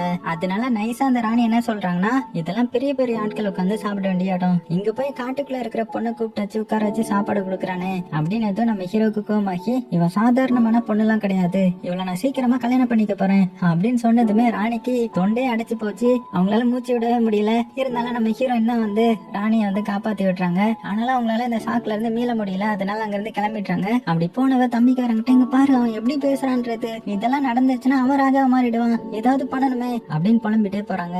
அப்புறமா அந்த டின்னர் முடிஞ்சதுக்கு அப்புறம் நம்ம ஹீரோயின் கிட்ட, ஹீரோ இங்க பாரு, நீ எதுக்கும் கவலைப்படாத, அம்மா அப்படிதான் சில டைம் கோவப்படுவாங்க, ஆனா என்னைக்குமே என்ன எதிர்க்க மாட்டாங்க சரியா, ஏன்னா நான் தான் அந்த நாட்டோடைய ராஜாவா மாற போறேன், நீ தான் அந்த நாட்டோடைய ராணியா மாற போற. அதனால எப்போதுமே என் கூட இரு சரியா, ஏன்னா உன் கூட இருக்கும்போது தான் நான் சந்தோஷமா இருக்கிறேன் அப்படின்ற மாதிரி ஹீரோயினை கல்யாணத்துக்கும் சம்மதிக்க வச்சிட்டான். நம்ம ஹீரோயினால பேச முடியாதுல்ல, இருந்தாலும் ஹீரோக்கு ஹக் பண்ணி கிஸ் பண்ணி அவங்களுடைய சம்மதத்தையும் தெரிவிச்சிட்டாங்க. சோ இவங்க ரெண்டு பேரும் கட்டி பிடிச்சு முத்தம் கொடுத்துட்டு இருக்கிறத இந்த தம்பிக்காரனும் பார்த்துருப்பான். அதனால பதற்றத்தோட அவனுடைய அம்மா கிட்ட வந்து, நடக்க கூடாதது நடந்துருச்சு, அவங்க ரெண்டு பேரும் கல்யாணம் பண்ணிக்க போறாங்க, என்னால எதுவுமே பண்ண முடியலன்ற மாதிரி சொல்லிடுறான். அதனால அடுத்த நாளே நம்ம ஹீரோ அவனுடைய அம்மா கிட்ட, அம்மா நான் ஹீரோயினை கல்யாணம் பண்ணிக்க போறேன், சோ உங்களுக்கு எதுவும் பிரச்சனை இல்லையே அப்படின்னு கேட்கும்போது அவங்க அம்மாவால இப்ப நம்ம ஹீரோவை எதிர்த்து பேச முடியாது இல்லையா, அதனால அவங்க சப்போர்ட்டா இருக்கிற மாதிரி நீ பண்ணிக்கப்பா, உனக்கு பிடிச்சதை நீ பண்ற அவ்வளவுதானே அப்படின்ற மாதிரி அவங்களுடைய சம்மதத்தை தெரிவிச்சிட்டாங்க. அப்புறம் என்ன, இவங்க ரெண்டு பேருக்கும் கல்யாணம் தான். அந்த கல்யாணத்துல கூட நம்ம ஹீரோயின் எதுவுமே பேசல. சோ கல்யாணம் முடிஞ்சதுமே அடுத்தது நம்ம ஹீரோயின் என்ன பண்றாங்கன்னா, அந்த சட்டையை தைக்கிறதுக்காக அந்த செடிட்ட இருந்து நூல் எடுத்துட்டு இருப்பாங்க. சோ இதெல்லாம் பார்த்த ராணி வந்து ஹீரோயின் கிட்ட பேசாறாங்க, என்னம்மா எப்படி இருக்க, வருங்கால ராணியா மாற போற, நீ என்னுடைய பையனை நல்லா பாத்துக்கோ சரியா, உன் கூட இருக்கும் போதுதான் ரொம்பவே தைரியமா இருக்கான்னு நினைக்கிறேன் அப்படின்னு ஹீரோயினுக்கு நல்லது சொல்ற மாதிரி சொல்லிட்டு, சீக்கிரமா ஒரு வாரிசை பெத்தெடுத்துக்கோங்க, ஏன்னா அப்பந்தானே அவனும் அடுத்த ராஜாவா மாறுவான் அப்படின்னு ஹீரோ கிட்டே அட்வைஸ் பண்ணிட்டு அங்க இருந்து கிளம்புறாங்க. அப்படியே நாட்களும் போகுது. நம்ம ஹீரோயின் பாத்தீங்கன்னா இப்ப பிரெக்னெண்டா இருக்கிறாங்க. இப்பவும் பாத்தீங்கன்னா அந்த சட்டையை தான் தச்சிட்டு இருக்காங்க. கிட்டத்தட்ட நிறைய சட்டையை முடிச்சிருந்திருப்பாங்க, இன்னும் கொஞ்சம் சட்டை தான், அதனால வேக வேகமா தச்சிட்டு இருக்காங்க. ஏன்னா சட்டையை தச்சு முடிச்சா இவளுடைய பிரதர் வந்து திரும்பி வந்துருவாங்கல்ல. இங்க நம்ம ஹீரோயின் பாத்தீங்கன்னா ஹீரோயினுக்கு சப்போர்ட்டா ஹீரோயின் எது பண்ணாலுமே அவ கூட உறுதுணையா இருக்கிறான். இப்படி இருக்க ஒரு நாள் என்ன ஆகுதுன்னா, இந்த ராணி இருக்காங்கல்ல, அவங்க புது விதமான ஏதோ ஒரு பிளான் போட்டாங்க போல. கையில ஒரு நோட்டீஸோட வராங்க. வந்து அவனுடைய தம்பிக்காரங்கிட்ட எல்லாரும் முன்னாடி என்ன சொல்றாங்கன்னா, இங்க பாரு உனக்கு ஒரு பொண்ணு பார்த்து வச்சிருக்கிறேன், அவ பெரிய நாட்டோட இளவரசி, அவளை போய் நீ பாத்துட்டு வா, அங்க இருந்து இன்விடேஷன் வந்திருக்குது அப்படின்ற மாதிரி சொல்லி இந்த தம்பிக்காரனை அனுப்பி வைக்கிறாங்க. சோ அந்த தம்பிக்காரனுக்கு அதுல விருப்பமே இல்ல போல, இருந்தாலும் அம்மா பேச்ச கேட்கணும் இல்லையா, அதனால அங்க இருந்து கிளம்புறான். சோ கடைசி நம்ம ஹீரோயின் 5 சட்டையை தச்சு முடிச்சிட்டாங்க, இன்னும் 2 தான் இருக்குது. சோ அதுக்கான வேலையை மும்முரமா நடந்துட்டு இருக்கேன். இந்த கேப்ல நம்ம ஹீரோவும் ஹீரோயினை ரொம்ப நல்லாவே பாத்துக்கிறான். அவளை வெளியில கூட்டிட்டு போறது, போட்டிங் கூட்டிட்டு போறது, அவ கூடவே இருக்கிறதுன்ற மாதிரி அவ கூடவே இருந்து கேரிங்கா பாத்துக்க. ஒரு நாள் என்ன ஆகுதுன்னா, போட்ல இருக்கும்போது தூரமா இருந்து அவங்க அம்மா வந்து கூப்பிடுறாங்க, சீக்கிரமா அங்க வா, ஒரு எமர்ஜென்சி நியூஸ்ன்ற மாதிரி சொல்ல. சோ நம்ம ஹீரோ என்னன்னு போய் கேக்குறான். அப்ப அவங்க கையில ஒரு நோட்டீஸ் வச்சிருக்காங்க இல்லையா, சோ ஆக்சுவலா அது பக்கத்து நாட்டு ராஜ்யத்துல இருந்து வந்திருக்கு போல. அதுல என்ன போட்டிருக்குன்னா, இந்த மாதிரி உங்களுடைய பையன் பண்ண தப்புக்காக நாங்க அவனை ஜெயில போட்டிருக்கிறோம் அப்படின்ற மாதிரி போட்டிருக்குது. அதனால இந்த ராணி ஹீரோவை பார்த்து, இங்க பாரு உன்னுடைய தம்பி அந்த பக்கத்து நாட்டுல பொண்ணு பார்க்க தான் போனா, ஆனா அவனை பிடிச்சி ஜெயில போட்டாங்க, அங்க என்ன எதுன்றது நீ தான் போய் பாத்துட்டு வரணும் அப்படின்னதும், ஆனா நம்ம ஹீரோ என்ன சொல்றானா, இல்ல என்னால போக முடியாது, ஏன்னா ஹீரோனுக்கு இப்பதான் குழந்தை பிறக்க போகுது, அவ கூடவே நான் இருக்கணும் அப்படின்னு சொல்ல, அடே என்னப்பா புரியாத தரமா பேசிட்டு இருக்கிற, நீ தான் அங்க வருங்கால ராஜாவா மாற போற, சோ நீ தான் போய் பாக்கணும், ஃபேமிலினா நீ தான் முன்னாடி போகணும், தம்பியை போய் நீ பாத்துட்டோம், அதான் நான் ஹீரோயினை பாத்துக்க கூடவே இருக்கல, நீ ஏன் கவலைப்படுற அப்படின்னு நல்லவங்க மாதிரி பேசுறாங்க. சோ இவ்வளவு நாள் நல்லவங்க மாதிரி நடிச்சதுனால நம்ம ஹீரோவும் சரின்னு சொல்லிட்டு அவனுடைய தம்பியை பாக்குறதுக்காக கிளம்ப போறான். அதுக்கு முன்னாடி ஹீரோயின் கிட்ட ரொம்பவே எமோஷனலா பேசிட்டு, எதுக்கும் கவலைப்படாத, நான் சீக்கிரமா வந்துருவேன் சரியா அப்படின்னு சொல்லிட்டு அங்க இருந்து கிளம்புறான். சோ அப்படியே நைட் ஆகுது. நம்ம ஹீரோயின் ஹீரோயின் வந்து அடுத்த சட்டையுமே தச்சு முடிச்சிட்டாங்க. இன்னும் கடைசி சட்டை தான் இருக்குது. அதையும் அப்படியே முடிஞ்ச அளவுக்கு எஃபர்ட் போட்டு தச்சுட்டே இருக்கிறாங்க. அது மட்டும் இல்லாம ஹீரோயினுக்கு சப்போர்ட்டா அந்த வேலைக்கார பொண்ணு ஹீரோயினுடைய ரூம்ல தங்கலான்ற மாதிரி பாக்குறான். ஆனா அந்த இடத்துக்கு இந்த ராணி வந்துடுறாங்க. வந்து வேலைக்கார பொண்ணு போ சொல்லிட்டு, என்னுடைய மருமகளை நான் தானே பாத்துக்கணும், நான் அவளை பாத்துக்கிறேன், நீ போ அப்படின்னு சொல்லி இந்த ரூம்ல அவங்களே தங்க ஆரம்பிக்கிறாங்க. சோ நம்ம ஹீரோயின் இப்போ வரைக்குமே அவங்களை எதுவுமே அந்த அளவுக்கு பெருசா நினைக்கல. ஆனா அவங்க மேல இவளுக்கு கொஞ்சம் டவுட் இருக்கும் இல்லையா, அதனால நைட் ஆகுற வரை வெயிட் பண்றா. சோ அவங்க நல்லா தூங்குனதுமே இவ என்ன பண்றான்னா, இவ கையில இருக்கிற அந்த மந்திர சீப்பா பாக்குறா. சோ அந்த சீப்பை வச்சு இழுத்தா என்ன ஆகும், அவங்களுடைய மெமரி எல்லாம் தெரியும் இல்லையா, அதனால அவங்க கிட்ட போய் மெதுவா இந்த தலைமுடியை சீவ ஆரம்பிக்கிறா. அப்பதான் அந்த சூனியக்காரிக்கு என்ன ஆச்சுன்ற மாதிரி காமிக்கிறாங்க. அதாவது இப்ப சூனியக்காரியா இருக்கிறவங்க அந்த டைம்ல ராணி ஆக வேண்டியவங்க தானே. சோ அவங்களுடைய ராஜா வந்து போர்ல இறந்து போனது தெரிஞ்சு அந்த சூனியக்கார பொண்ணு வந்து ரொம்பவே ஃபீல் பண்ணி அழுதுட்டு இருந்திருப்பாங்க. உங்களுடைய வாரிசை கூட நீங்க பார்க்காம போயிட்டீங்களேன்ற மாதிரி. சோ இந்த வாரிசு தான் அடுத்த ராஜாவா மாற போகுதுன்றது இந்த ராணிக்கு தெரிய வந்திருக்கும். சோ இவங்க சூனியக்கார ஹஸ்பண்டோடைய தங்கச்சி தானே, அதாவது இந்த நாட்டு ராஜாவுடைய தங்கச்சி தான். சோ அவங்களுக்கு என்ன பேராசை வந்திருக்கும்னா, இவளையும் நம்ம விரட்டி விட்டுட்டோம்னா அடுத்தது நம்ம தான் வாரிசு, சோ நம்ம தான் இந்த நாடை ரூல் பண்ணுவோம் அப்படின்னு பேராசையில தான் அவங்களும் பிரெக்னண்டா இருக்கிற மாதிரி இவங்க கிட்ட காமிச்சிருந்திருப்பாங்க. அதுக்கப்புறம் அவங்களுக்கு மயக்க மருந்தெல்லாம் கொடுத்து அவளை குடிக்க வச்சுட்டு அவளுக்கு பிறந்த குழந்தைய வேற ஏதோ பண்ணிருக்கிறாங்க. அது மட்டும் இல்லாம கீழே இருந்த பூனை எடுத்து அவங்க மேல வச்சு இவன் ஒரு சூனியக்காரின்ற மாதிரி எல்லாத்தையுமே நம்ப வச்சிருந்திருப்பாங்க. சோ இது தெரிஞ்சதுமே நம்ம ஹீரோயின் மிரண்டு போயிட்டா. உடனே பயந்து போன ஹீரோயின், இங்க இருக்க கூடாது, இங்க இருந்த ஆபத்து அப்படின்னு வேகமா அவளுடைய திங்ஸ் மட்டும் எடுத்துட்டு கடைசி சட்டை எப்படியாவது தச்சு முடிச்சணும்டா அப்படின்னு போகலான்னு பாக்குறாங்க. அந்த டைம்ல அவளுக்கு வலி வர ஆரம்பிக்குது. இந்த சத்தம் கேட்டு இந்த ராணியை முழிச்சுக்கிறாங்க. என்னமா என்னாச்சு, இரு உன்னை நான் பாத்துக்கிறேன் அப்படின்னு உட்கார வச்சு ஹீரோயினுக்கு அந்த மருந்தெல்லாம் கொடுக்க பாக்குறாங்க. ஆனா அது மயக்க மருந்தா தானே இருக்கும். சோ நம்ம ஹீரோயின் வந்து அதை தள்ளி விட்டுறாங்க. அப்படியே கட் பண்ணா அடுத்த சீன்ல என்ன ஆகுதுன்னா, இந்த ராணி வந்து ஒரு சின்ன குழந்தைய தூக்கிட்டு வேகமா அரண்மனையை விட்டு வெளியில போறதுக்காக ஓட்டுறாங்க. சோ இது மூலமாவே தெரிஞ்சிருது நம்ம ஹீரோயினுக்கும் குழந்தை பிறந்துருச்சு போல. அந்த குழந்தைய தான் தூக்கிட்டு வெளியில போறதுக்காக ஓட்டுறாங்க. அப்படி வந்து அந்த ராணி என்ன பண்றாங்கன்னா, அந்த குழந்தைய மேல இருந்து தண்ணிக்குள்ளேயே தூக்கி போட்டுறாங்க. ஆனா குழந்தை தண்ணிக்குள்ள விழுறதுக்கு முன்னாடியே காகங்கள்லாம் வந்து பறந்து இந்த சின்ன குழந்தைய தூக்கிட்டு பறந்து போயிடுது. இப்ப அடுத்த நாள் காலையில ஆகுது. அந்த நாட்டோடைய பிரீஸ்ட வர வச்சிருக்காங்க. என்னன்னு பார்த்தா நம்ம ஹீரோயினுக்கு காக்கா பிறந்திருக்குது அப்படின்னு எல்லாத்தையும் நம்ப வைக்கிறதுக்காக ஒரு காக்காவை தூக்கி நம்ம ஹீரோயின் பக்கத்துல வச்சிருந்திருக்காங்க.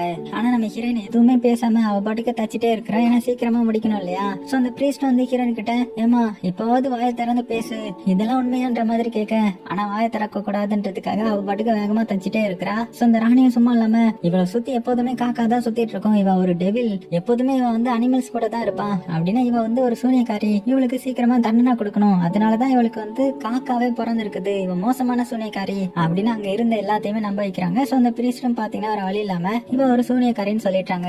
அதனாலே அடுத்தது இவளை ஜெயில தூக்கி போடுறதுக்காக வராங்க. ஆனா ஹீரோன் வந்து இல்லன்ற மாதிரி அடம் பிடிக்கிறாங்க. ஏன்னா அவ தச்சு முடிக்கணும் இல்லையா, அதனால அவளை பிடிச்சி ஜெயில போட்டுறாங்க. வேலைக்கார பொண்ணுக்கு இது பாக்குறதுக்கே கஷ்டமா இருக்கும். அந்த டைம்ல தான் அந்த பொண்ணு நம்ம ஹீரோயின் தச்சிட்டு இருந்த துணியோடைய பாதி பார்ட்ட பாக்குறா. சோ இது ஹீரோயினுக்கு ரொம்பவே முக்கியமானது போல அப்படின்னு சொல்லிட்டு ஜெயில இருக்கிற நம்ம ஹீரோயினுக்கு அதை வந்து கொடுத்துட்டு போறாங்க. சோ அதை பார்த்து நம்ம ஹீரோயினுக்கு ரொம்பவே சந்தோஷம், வேக வேகமா தைக்க ஆரம்பிக்கிறாங்க. சோ இப்ப அந்த ராணி என்ன பண்றாங்கன்னா, இவளை எப்படியாவது ஊர் மக்கள் முன்னாடி எரிச்சிடணும் சூனியக்காரின்னு சொல்லிட்டுன்றதுக்காக அந்த மேடையை வந்து ரெடி பண்ணிட்டு இருக்காங்க. ஏன்னா ஹீரோ வந்துட்டானா பண்ண விட மாட்டோம் இல்லையா, அதனால வர்றதுக்குள்ள எரிச்சுட்டு அவங்க கிட்ட போய் சொல்லிக்கலான்ற மாதிரி நினைச்சிட்டாங்க போல. ஆனா காக்காலாம் வேகமா எங்கேயோ பறக்குற மாதிரி நமக்கு காமிக்கிறாங்க. அதே சமயத்துல இப்போ அந்த மேடையெல்லாம் ரெடி பண்ணியாச்சு. சோ நம்ம ஹீரோயினை எரிக்கிறதுக்காக கூண்டுக்குள்ள வச்சு வெளியில கூட்டிட்டு போறாங்க. சோ ஊர் மக்கள் எல்லாருமே கத்துறாங்க, ஏன் சூனியக்காரி நாயே அப்படின்லாம் கத்துறாங்க. ஆனா நம்ம ஹீரோயின் எதையும் காதுல வாங்காம அவ பாட்டுக்கு தச்சிட்டே இருக்கிறா. அப்போ அந்த பிரீஸ்ட் வந்துட்டு, இப்போவாவது வாயை திறந்து பேசு, நீ சூனியக்காரி இல்லன்னா இங்கேயே சொல்லுன்ற மாதிரி சொல்றாங்க. ஆனா அவ அமைதியாவே இருக்க. சோ ஊர் மக்கள் எல்லாருமே நம்பிடுறாங்க இவ சூனியக்காரின்னு சொல்லிட்டு. சோ அவளை எரிக்கிறதுக்காக அந்த கம்பளையும் வந்து கெட்ட வந்துட்டாங்க. கரெக்டா நம்ம ஹீரோயினும் பாத்தீங்கன்னா அதை தச்சு முடிச்சிட்டா. சோ எல்லா சட்டையுமே தச்சு முடிச்சிட்டா. ஆனா உடனே அடியாட்கள் என்ன பண்ணிடுறாங்கன்னா இவளை சுத்தி நெருப்பு வைக்க ஆரம்பிச்சிட்டாங்க. இருந்தாலும் அந்த காக்கா எல்லாம் சும்மா இருக்குமா, அந்த இடத்துல வந்து சுத்தி முத்தியும் பறக்க ஆரம்பிக்குது. இப்போ வந்து நம்ம ஹீரோயின் பேச ஆரம்பிக்கிறா. ஏன்னா அந்த சட்டைய தச்சுட்டு பேசுற வார்த்தை தான் முக்கியம். அதுவும் கரெக்டா அவங்க மாறணும்னு பேசணும். வேற ஏதாவது பேசிட்டானா அந்த ஸ்பெல் அப்படியே மாறிடும் இல்லையா. ஏன்னா இவங்க அம்மா அந்த ஒரு தப்பு தான் பண்ணி அவங்களுடைய பசங்களே இந்த மாதிரி காகமா மாறி இருப்பாங்க. சோ அந்த தப்பு பண்ணிடக்கூடாதுன்றதுக்காக அந்த காகத்தெல்லாம் பார்த்து நீங்க மறுபடியும் மனுஷங்களா மாறணும் அப்படின்னு அவளுடைய ஸ்பெல்ல சொல்ல ஆரம்பிக்கிறான். சோ இதை பார்த்து எல்லாருமே மிரண்டு போறாங்க. டக்குன்னு அந்த இடமே புகை மூட்டமா மாறுது. பார்த்தா இவளுடைய பிரதர்ஸ் எல்லாம் இருக்காங்கல்ல, அதான் 7 காகங்கள், அது அப்படியே 7 மனிதர்களா வந்து நிக்கிறாங்க. சோ இத பார்த்து ராணி எல்லாம் மிரண்டு போறாங்க. மக்கள் எல்லாருமே ஷாக் ஆகுறாங்க. சோ அந்த ராணியும் எல்லாரும் முன்னாடியும் பாத்தீங்கல்ல, இவ ஒரு சூனியக்காரின்னு இப்பவே ப்ரூவ் ஆயிடுச்சு, சீக்கிரமா இவங்க எல்லாத்தையுமே எரிங்க அப்படின்னு எல்லார்ட்டையும் சொல்ல, எல்லாருமே ஆமா ஆமா இவன் சூனியக்காரி தான் அப்படின்னு எரிக்கிறதுக்காக முன்னாடி வராங்க. சோ அந்த காக்கா மனிதர்கள், அதான் அண்ணன் தம்பி எல்லாம் தடுக்கிறாங்க. அந்த டைம்ல எக்காலம் உதிர சத்தம் கேக்குது. என்னன்னு பார்த்தா அந்த இடத்துக்கு நம்ம ஹீரோ வந்துட்டான் குதிரையில வர. சோ இத பார்த்த ராணி சாக்காகி இவன் அப்படிங்க வந்தான் அப்படின்னு மிரண்டு போய் கீழே வந்து, இங்க பாத்தியா அவனுடைய பொண்டாட்டி வந்து ஒரு சூனியக்காரி, அவளுக்கு காக்கா தான் பிறந்திருக்குது. சோ எல்லா மக்களும் இப்ப பாத்தாங்க அப்படின்னு தான். ஆனா நம்ம ஹீரோ அவனுடைய அம்மாவுடைய பேச்செல்லாம் கேட்கல, வேகமா வந்து ஹீரோயினை வந்து கட்டி பிடிச்சுக்கிறான், எல்லாரும் முன்னாடியே பாதுகாக்கிறான். அப்பதான் நம்ம ஹீரோயின் சொல்றாங்க, இதுதான் என்னுடைய பிரதர்ஸ், இவங்களுக்காக தான் நான் இவ்வளவு நாள் இதை தச்சிட்டு இருந்தேன்ற மாதிரி சொல்ல. ஆனா இந்த ராணி வந்துட்டு, இங்க பாத்தல இவன் வந்து ஒரு டெபிள், இவளை எரிச்சிரு, இவ பேசுறதெல்லாம் கேட்காத அப்படின்னு தான். ஆனா நம்ம ஹீரோயினை பார்த்து, இல்ல நீ எக்ஸ்பிளைன் பண்ணு அப்படின்னு ஹீரோயின் சொல்ல, நம்ம ஹீரோயினும் அப்படியே சொல்ல வராங்க. ஆனா அதுக்குள்ள அந்த ராணி மறுபடியும் குறுக்க வந்து, இங்க பாரு அவ வந்து ஒரு சூனியக்காரி, அவ பேச்செல்லாம் கேட்காத, நான் ஒரு ராணி, நான் சொல்றத நீ கேட்கணும், ஏன்னா ஓ நல்லதுக்காக தான் நான் பண்ணுவேன் அப்படின்னதும், நீ ஒண்ணு இவனுடைய அம்மா இல்லன்ற மாதிரி ஹீரோயின் அழுதுகிட்டே கத்துறாங்க.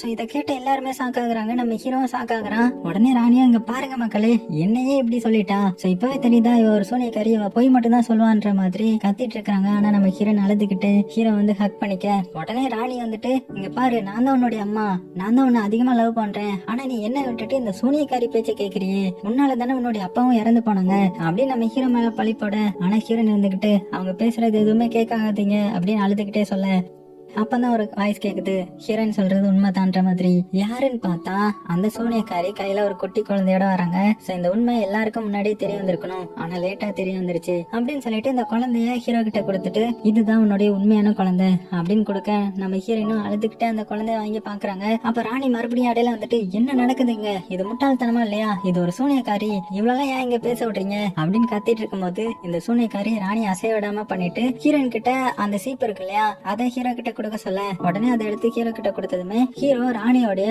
முடியல அப்படியே சீவி பாக்குறான். அப்பதான் அவனுக்கு எல்லாமே தெரிய வருது. அதாவது இந்த சூனியக்காரியோடைய குழந்தைய எடுத்துட்டு அந்த இடத்துல பூனை மாதிரி மாத்தி வச்சது இந்த ராணி தான். அது மட்டும் இல்லாம அவங்கள சூனியக்காரின்னு எல்லாரையும் நம்ப வச்சு எரிக்கிறதுக்காக எல்லாரும் முன்னாடி வர வச்சிருந்திருப்பான். அந்த டைம்ல இந்த சூனியக்காரிக்கு பக்கத்துல ஒரிஜினல் சூனியக்காரி இருந்திருப்பாங்க இல்லையா, அவங்க தான் இவளுக்கு ஹெல்ப் பண்ணி கடவுள்கிட்ட வேண்ட சொல்லி மலையை வர வச்சிருந்திருப்பாங்க. சோ அப்படி மழை பெஞ்சதுமே இது கடவுளுடைய சைன், சோ இவளை நம்ம எரிக்க கூடாதுன்னு கடவுள் சொல்றாரு அப்படின்னு எல்லா மக்களும் கத்த ஆரம்பிச்சிருப்பாங்க. உடனே ராணியும் இவங்க 2 பேரையும் விட சொல்லி இருந்திருப்பாங்க. ஆனா எக்காரணத்தை கொண்டு இந்த ராஜ்யத்துக்குலாம் வந்துடக்கூடாது அப்படின்ற மாதிரியும் சொல்லி அனுப்பி இருந்திருப்பாங்க. சோ இதெல்லாம் நம்ம ஹீரோ சாக்கிங்களை பாக்குறான். மறுபடியும் நம்ம ஹீரோ அடுத்தது பார்க்க ஆரம்பிக்கிறான். சோ அதுல என்ன இருக்குன்னா, இந்த சூனியக்காரியோடைய உண்மையான குழந்தை எங்க போயிருக்குன்னா, இவங்க வந்து பிரெக்னென்ட் ஆன மாதிரி நடிச்சிருப்பாங்க இல்லையா, அதை கழிச்சிட்டு இவங்களுக்கு பிறந்ததுதான் அந்த ஃபர்ஸ்ட் குழந்தைன்ற மாதிரி அந்த குழந்தைய எடுத்து இருந்திருப்பாங்க. சோ அப்படி எடுத்துட்டு வேலைக்கார பொண்ணு கிட்ட இதை பத்தி நீ வெளியில சொன்னா நீ செத்துருவ அப்படின்னு மிரட்டி அனுப்பிச்சிருந்திருப்பாங்க. அதுக்கப்புறம் அந்த குழந்தைய நல்லபடியா வளர்க்க ஆரம்பிச்சிருந்திருப்பாங்க. அதுதான் இந்த ஹீரோ. அதுக்கப்புறம் தான் அவங்க உண்மையா பிரெக்னென்ட் ஆயிருந்திருப்பாங்க. அவங்க வயிற்றுல வளர்றது தானே இவங்களுடைய குழந்தை. அதனால இதுக்கப்புறம் நமக்கு அந்த சின்ன ஹீரோ வேண்டாம், அவனை நம்ம கொலை பண்ணிடலான்ற மாதிரி நிறைய பிளான் போட்டு இருந்திருப்பாங்க.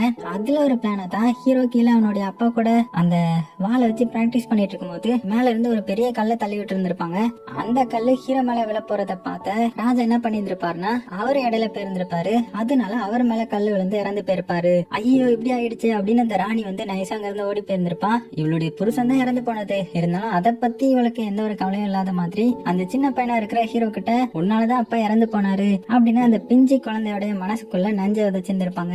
அன்னையில இருந்துதான் அவன் திக்கி திக்கி பேச ஆரம்பிச்சிருந்திருப்பான். இன்னுமே ரொம்ப பயமுறுத்தி இவங்களுடைய குழந்தையான அந்த தம்பிக்காரனை தான் ராஜா மாத்தணும்ன்ற மாதிரி பிளான் போட்டு இருந்திருப்பாங்க. சோ இது எல்லாமே இப்ப நம்ம ஹீரோக்கு தெரிய வந்துருது.